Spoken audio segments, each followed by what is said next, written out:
Assalamualaikum warahmatullahi wabarakatuh. Pada video pembelajaran kali ini saya akan menjelaskan tentang tata cara tayamum.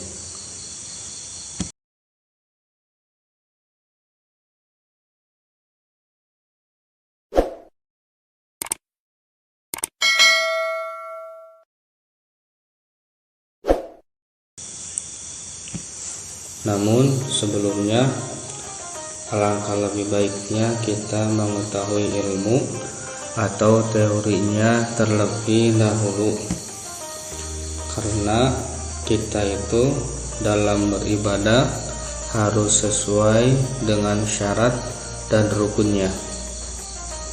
Seperti dalam kitab Jubad, Ibnu Ruslan berkata, wa kullu man bi ghairi ilmin ya'malu a'maluhu mardudatun la tuqbalu, yang artinya setiap orang yang beramal tanpa dengan ilmu maka amalnya ditolak, tak akan diterima. Jadi maksudnya sebelum kita beribadah kita harus terlebih dahulu mengetahui ilmunya tentang tata cara beribadah tersebut. Berikut ini ilmu atau teori tentang tayamum yang diambil dari kitab Safinah.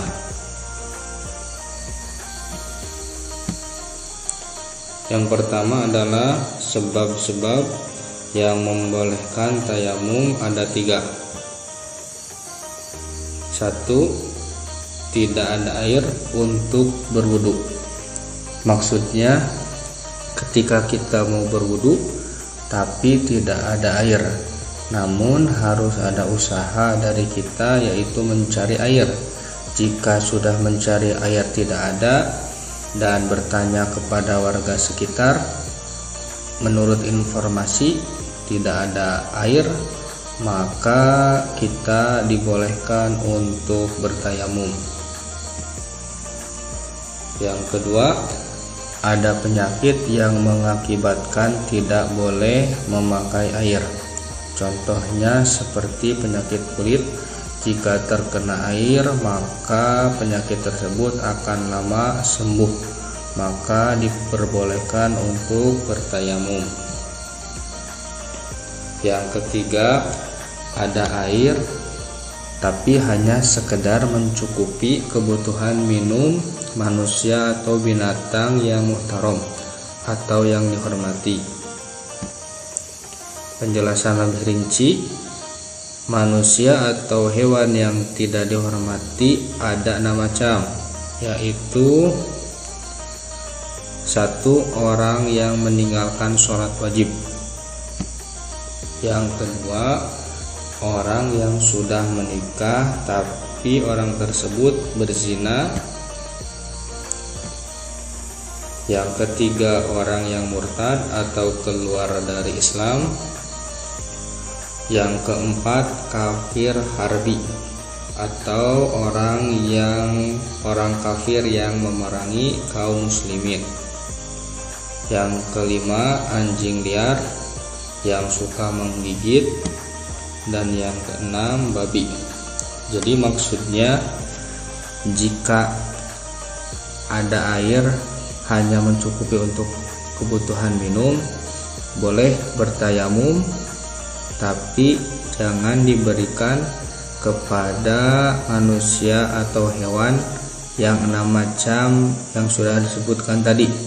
Jadi lebih baik untuk berwudu daripada diberikan kepada manusia atau hewan yang tidak dihormati.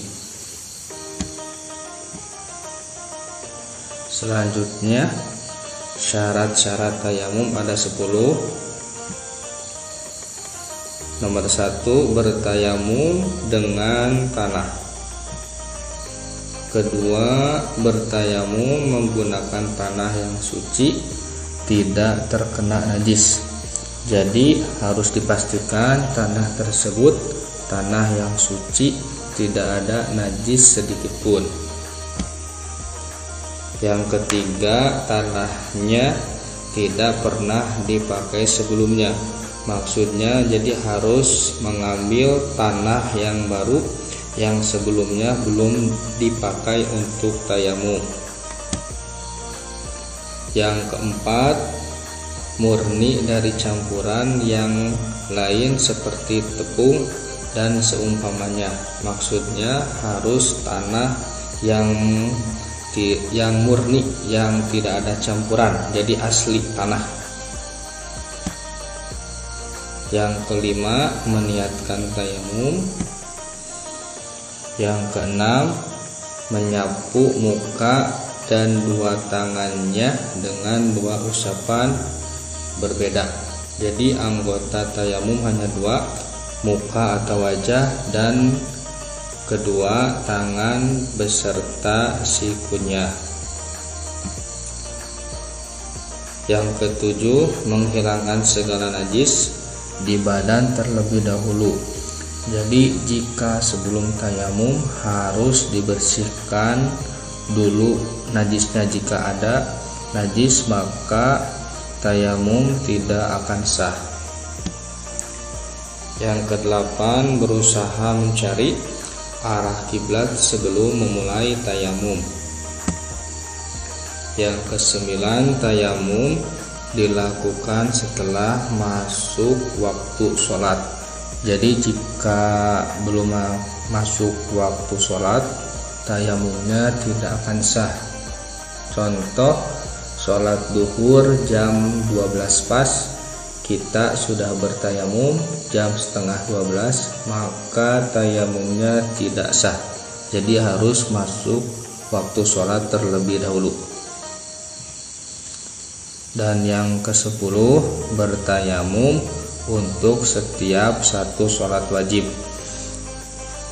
Maksudnya jika kita belum batal dan masuk waktu sholat yang lain, maka harus tayamum lagi.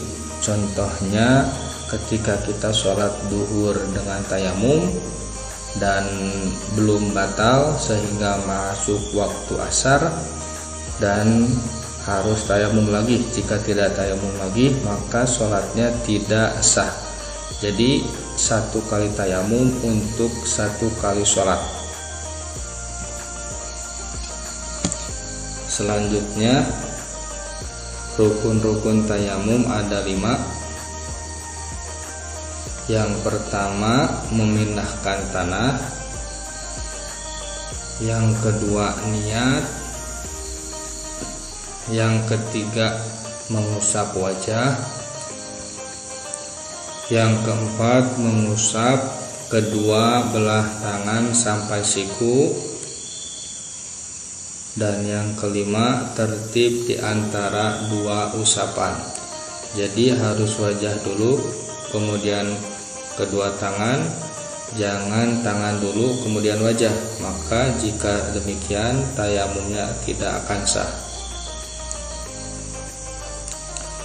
Untuk niat tayamum, ketika kita memindahkan tanah menuju pengusapan wajah, disitulah letak niat. Untuk niatnya seperti yang ditampilkan, yaitu nawaitu tayamuma listibahati fardis sholati lillahi ta'ala. Artinya, saya niat tayamum untuk diperbolehkannya melakukan sholat fardu karena Allah Ta'ala.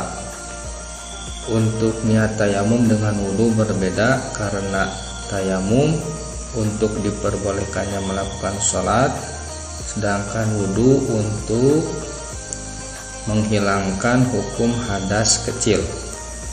Jadi jika kita bertayamum bukan untuk sholat, maka niatnya pun berbeda. Contohnya kita tayamum untuk bertawaf, maka fardhi sholatnya kita ganti dengan tawaf. Contohnya seperti nawaitu tayammuma listibahatit tawafi lillahi ta'ala.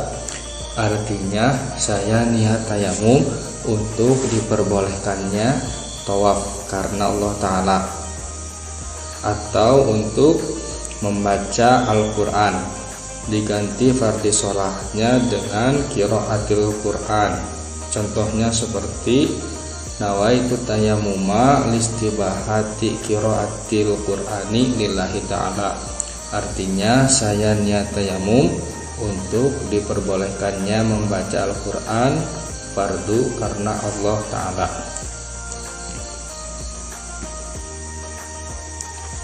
Selanjutnya yang membatalkan tayamum ada 3. Yang pertama, yang membatalkan wudhu. Semua yang membatalkan wudhu ada 4 perkara. Jika orang yang bertayamum melakukan 4 perkara tersebut, maka tayamumnya akan batal. Yang kedua, murtad, artinya keluar dari Islam. Yang ketiga, ragu-ragu terdapatnya air apabila dia bertayamum karena tidak ada air. Maksudnya di awal jika orang tersebut bertayamum karena tidak ada air, selanjutnya setelah beres tayamum ada keraguan di dalam hatinya, apakah di sekitar tempat dia tadi bertayamum ada air atau tidak, maka otomatis tayamumnya akan batal.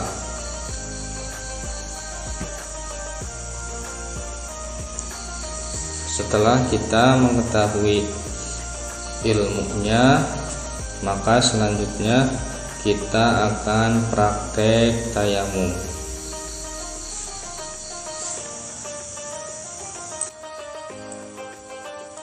Setelah kita mempelajari ilmunya, sekarang kita praktek tayamum. Sebelum memulai tayamum, lipat kedua lengan baju dan peci agak dikeataskan. Tujuannya agar seluruh anggota terkena tanah secara merata. Tempelkan kedua tangan ke tanah yang sudah disiapkan, lalu kibaskan agar tanah tidak terlalu tebal.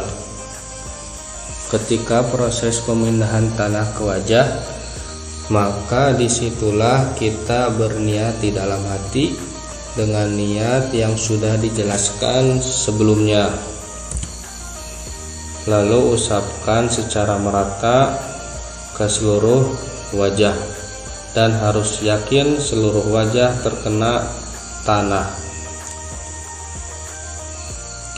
Tepuk-tepuk tangan agar tanah yang sudah dipakai tidak menempel di tangan. Tempelkan lagi tangan ke tanah, lalu kibaskan. Usapkan ke tangan kanan terlebih dahulu secara merata dari punggung ujung jari kanan sampai sikut. Diputarkan di sikut dan terakhir di punggung jari jempol. Begitu juga tangan yang kiri, sama seperti tangan kanan tadi. Dan terakhir, rapatkan kedua tangan sambil menyela-nyela seluruh jari tangan.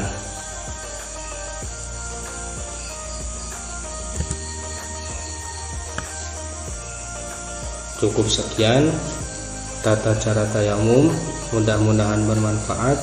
Mohon maaf jika banyak kesalahan. Wassalamualaikum warahmatullahi wabarakatuh.